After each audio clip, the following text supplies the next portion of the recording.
बिस्मिल्लाहिर्रहमानिर्रहीम अस्सलाम वालेकुम। आप देख रहे हैं यूट्यूब चैनल नई बात के साथ। मैं हूं सैयद अतीक रहमान। पीटीआई के नामजद उम्मीदवार चौधरी वसीम कादिर जो कि आज़ाद हैसियत से पीटीआई की तरफ से हल्का एन ने 121 से इलेक्शन लड़ रहे थे। इलेक्शन से पहले उन्होंने हलफ उठाकर ये कहा कि अगर मैं इलेक्शन जीत गया तो मैं किसी भी सूरत में किसी भी जमात में शमूलियत नहीं करूंगा। लेकिन जब उन्हें कामयाबी नसीब हुई तो उन्होंने सबसे पहले अपना हलफ तोड़कर नून लीग में शमूलियत का ऐलान कर दिया। जब बैरिस्टर गौर अली खान से पूछा गया, आपने तो बड़े बड़े दावे किए थे कि हमारा कोई भी आज़ाद उम्मीदवार किसी भी जमात में शमूलियत नहीं करेगा, तो ऐसा क्यों हुआ? उन्होंने ऐसा क्या कहा? चलते हैं, देखते हैं वीडियो में। गौर अली खान साहब इस वक्त हमारे साथ मौजूद है। गौर साहब, बहुत बहुत शुक्रिया वक्त देने के लिए। इसी पर आपसे बात करना चाह रहे थे सबसे पहले कि कैसे आप हुकूमत बनाएंगे अगर किसी पार्टी के साथ इत्तेहाद नहीं करेंगे। लेकिन अब ये एक डेवलपिंग स्टोरी है। आपसे कुछ देर पहले ये खबर सामने आई, आपके सेक्रेटरी जनरल लाहौर के वसीम कादिर साहब, जिन्होंने लाहौर की नशिस्त से इंतखाब जीता, रोहेल अजहर को हराया, लेकिन अब वो नून लीग में शामिल हो गए। बाकायदा उन्होंने कहा कि मैं अपने घर वापस चला गया हूं। अब आप तो ये उम्मीद लगा रहे थे कि आपके जो जीते हुए कैंडिडेट से आपके साथ रहेंगे, आपसे लॉयल रहेंगे और उनकी बिना पे आप हुकूमत बनाएंगे, लेकिन ये तो चले गए फिर।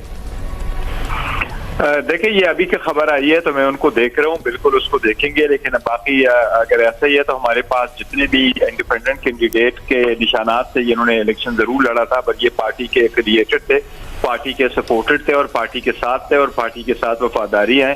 तो ये एक अगर हुआ है तो ये हुआ होगा। मैं देख रहा हूँ, मैंने अभी आपके थ्रू ही खबर सुनी है, लेकिन इसको देखते हैं। शॉर्ट ऑफ इट अगर ऐसा है तो होगा, लेकिन बाकी सारे कैंडिडेट हम राबिते में हैं और सारे हमारे साथ हैं और इंशाल्लाह साथ ही रहेंगे। तो इनसे राब्ता नहीं था पहले आपका, जैसे आप कह रहे हैं कि दूसरों से राब्ता है हमारा? नहीं, हमारे तो सारे के साथ राब्ता है। मैं कह रहा हूँ तो अभी जो आपने खबर दी है मुझे, तो उसको मैं देखता हूँ। और ये सेक्रेटरी जनरल हैं लाहौर के, तो अगर सेक्रेटरी जनरल लाहौर के छोड़ के जा रहे हैं तो फिर आप कैसे इतने यकीन से कह सकते हैं कि बाकी नहीं जाएंगे? नहीं, मेरे पास अभी एग्जैक्ट रिकॉर्ड नहीं पड़ा हुआ सामने, क्योंकि फोन पर वो गाड़ी में है तो मेरे पास रिकॉर्ड नहीं है और इंफॉर्मेशन नहीं है कि मैं उसको वो देख सकूं। तो अगर जब देखूंगा तो इंशाल्लाह ताला कुछ थोड़े ही टाइम में आपको अपडेट दे सकेंगे हम। लेकिन गौर साहब, आपने कुछ अरसे पहले एक इंटरव्यू में कहा था कि देखिए इस बात के इम्कानात है, 50% इम्कानात है कि कुछ लोग शायद अपनी वाबस्तगी बदल लें। हम कैसे रोक सकते हैं उनको, कैसे रोकेंगे?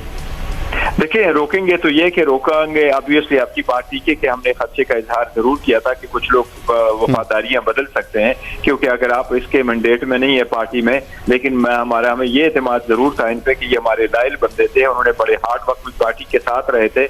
और सेकंड ये कि लोग सारे देखते थे कि अगर जिसकी सपोर्ट से रोड से आप मुंतखब को करके आ जाते हैं तो लोग नहीं समझते कि एक अच्छी रिवायत है कि आप नेक्स्ट डे किसी और पार्टी को जाके ज्वाइन करें और मैंडेट जो पब्लिक का मैंडेट आपके पास एक अमानत के तौर पर एक पार्टी के बिहाफ से आपके पास आया है, आप उसको स्विच ओवर करके किसी और पार्टी की गोद में बैठ जाए। और इसका अंजाम लोगों ने देख लिया, जिस तरीके से लोगों ने सारे वो लोग जो हमें डिफेक्ट कर बैठे उनको रिजेक्ट कर दिया, जिस तरह महमूद खान को रिजेक्ट किया, जिस तरह परवेज खटक को रिजेक्ट कर दिया। तो अवाम इस चीज को नहीं समझते और अवाम की ये परसिस्टेंट एक थ्रेट रहता है कैंडिडेट पे। तो इसलिए जब वो वापस अपनी कंस्टिट्यूएंसी में नहीं जा सकते और इनके एक पॉलिटिकल करियर है, तो ये थ्रेट हम समझते हैं कि इंशाल्लाह ताला इसकी वजह से, और ये हमारे अदरवाइज बड़े लायल कैंडिडेट है और इनका एक पॉलिटिकल करियर। लेकिन वसीम कादिर साहब क्योंकि 2018 में पाकिस्तान तहरीक इंसाफ में आए थे नून लीग छोड़ के, तो अभी आपको ये नहीं मालूम कि वो किसी दबाव की वजह से या अपनी मर्जी से गए, या आपके इल्म में नहीं है? नहीं, अभी मेरा कोई बिल्कुल राबिता भी नहीं हुआ। नाम का भी मैंने अभी देखा है, मैं देखूंगा कि क्या हुआ है। बिल्कुल हम we should be able in a couple of very soon should be able कि क्या हुआ है। सही। अभी हमारे रिपोर्टर आजम मलिक ने ये खबर दी थी, जरा से जरा इसकी तस्दीक या तरदीद कर दीजिएगा, क्योंकि इसमें कहा गया है कि चेयरमैन पीटीआई गौर खान ने बजरिया उमैर नियाजी अरकान से इस्तीफे और हल्फनामे मांग लिए हैं। इस्तीफे और हल्फनामे लेने का मकसद आज़ाद अरकान को वफादारियां बदलने से रोकना है। तो क्या आपने जो अरकान आपके जीते हैं उनसे आपने हल्फनामे और इस्तीफे मांगे? नहीं, ऐसी कोई बात नहीं है। नहीं, हमने इस्तीफा मांगा है, नहीं कोई ऐसे हल्फनामे मांगे उमैर नियाजी साहब के थ्रू। ये हमने कल कोर कमेटी में भी ये फैसला ही हुआ था और हमने एक फोकल पर्सन रखा हुआ है कि लिए क्योंकि उमैर नियाजी साहब, बैरिस्टर उमैर नियाजी साहब बहुत अच्छी तरह जानते हैं सारे एमएनएस को, पार्टी के साथ बड़े अरसा से बहुत अटैच रहे हैं और बड़े कमिटेड है इस लाइन में, तो वो एमएनएस के साथ इन टच रहेंगे। और मियां असलम साहब एमपीए के पंजाब के साथ इन टच रहेंगे और अली अमीन साहब KPK के MPA के साथ इन टच रहेंगे। उस तनाजुर में ये बात हुई थी, कोई ऐसी बात नहीं हुई थी कि सारे MNA साहिबान से आप इन एडवांस कोई रिजिग्नेशन ले ले। रिजिग्नेशन की कोई बात नहीं हुई, न कोई ऐसा इरादा है। सही। अब गौर साहब देखें, इखलाकी तौर पे तो सवाल इन उम्मीदवारों से भी बन सकता है कि आप PTI के सपोर्ट से जीते, फिर पार्टी क्यों बदल रहे हैं। आप उन पार्टी से भी सवाल कर सकते हैं कि अगर एक पार्टी जिससे सिंबल ले लिया गया था, लेकिन बहरहाल वो PTI के थे, तो उनके लोगों को आप क्यों शामिल कर रहे हैं।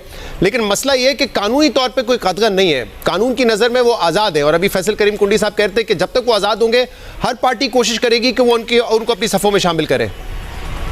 नहीं, ऐसी बात नहीं है। आजाद के निरेड के दो किस्म के होते हैं। जैसे ट्राइबल एरियाज में होते हैं, उनके नॉमिनेशन पेपर में पार्टी एफिलिएशन नहीं होता, और जब वो आ जाते हैं और सपोर्ट करते हैं, इलेक्शन लड़ते हैं, तो किसी पॉलिटिकल पार्टी के प्लेटफॉर्म से झंडे के तले वो इलेक्शन नहीं लड़ते, नहीं उसको पार्टी के कोई वर्कर सपोर्ट कर रहे होते, वो ऑन हिज ओन वो जीत करके आ जाता है। तो वो इस किस्म का इंडिपेंडेंट होता है कि उसने किसी न किसी पार्टी को ज्वाइन करना होता है। ये तो हमारे पार्टी के ज्वाइन शुदा होते हैं, ये तो पार्टी के बेसिक मेंबर है, ये तो पार्टी के sir, election commission of Pakistan जो नताइज जारी कर रहा है उसमें उनको इंडिपेंडेंट में शामिल किया हुआ है, चाहे वो PTI बैक्ट हो या ना हो। लेकिन मेरा जो सवाल है आपसे गौर साहब, वो ये है कि कानूनी तौर पे देखें, अगर कोई इस वक्त नून लीग के शेर के निशान पे जीत के आया है तो वो फ्लोर क्रॉस नहीं कर सकता, वरना उसके ऊपर 63A लागू हो जाएगा। लेकिन जो आपके सपोर्ट से जीत के आया है, क्योंकि उसके पास सिंबल कोई एक पार्टी का नहीं है, तो वो किसी भी पार्टी को ज्वाइन कर सकता है, उस पर 63A लागू नहीं होगा, वो फ्लोर क्रॉस कर सकता है। ये मामला है कानूनी। आप सही फरमा रहे हैं। मैं जो कह रहा हूँ वो ये कि ये वो आजाद इस किस्म के नहीं है, ये आजाद निशानात से इलेक्शन लड़ करके आए। अगर आप इनसे भी पूछे तो ये सारे मानते हैं कि ये हमारे पार्टी के हैं, ये आपस बेहर है और सारे, तो इसलिए ये इस किस्म के। आप नहीं, ये बात बिल्कुल दुरुस्त कर रहे हैं आप कि ये आपकी पार्टी की सपोर्ट से जीते। इन्होंने एफिडेविट कागजात आपकी पार्टी के जमा कराए थे, लेकिन फिर भी इसी पे कहता है ये आजाद है हमारी नजर में। नहीं, इनके नजर में बिल्कुल आजाद नहीं है। इनके नजर में तो जरदारी बिलावल साहब को तो देखो, उनकी तो इब्तिदा होती है खरीद फरोख्त से, लेकिन इस मरतबा पार्लियामान में इंशाअल्लाह ताला हर रास्ता रोकेंगे जिसमें से ये खरीद फरोख्त हो और लॉयल्टी चेंज हो। अच्छा, अब बजाय तो बंदा अपनी मर्जी से जीत करके आ जाता है और वो इंडिपेंडेंट है, तो पूरी दुनिया में होता है कि आप इंडिपेंडेंट भी इलेक्शन लड़ सकते हैं और फिर आप किसी पार्टी को भी ज्वाइन कर सकते हैं। इंडिया में टाइम रखा गया है कि 6 महीने में पार्टी ज्वाइन करे, लेकिन अगर 6 महीने में आपने पार्टी ज्वाइन नहीं की तो फिर आप किसी भी पार्टी को नहीं ज्वाइन कर सकते। हमारे तो वो मुद्दत 3 दिन की है। हाँ, यहाँ 3 दिन के लिए है, लेकिन बाद में इंडिया में भी यही है कि अगर 6 महीने में आप पार्टी नहीं ज्वाइन कर सकते तो 6 महीने के बाद आप किसी पार्टी को भी ज्वाइन करेंगे तो फिर भी आप डिफेक्शन क्लॉज में आएंगे। सर, वो इंडियन पार्लियामेंट में जाके लोकसभा में तो उसमें आजाद किया जाएगा अगर वो 6 महीने में पार्टी को ज्वाइन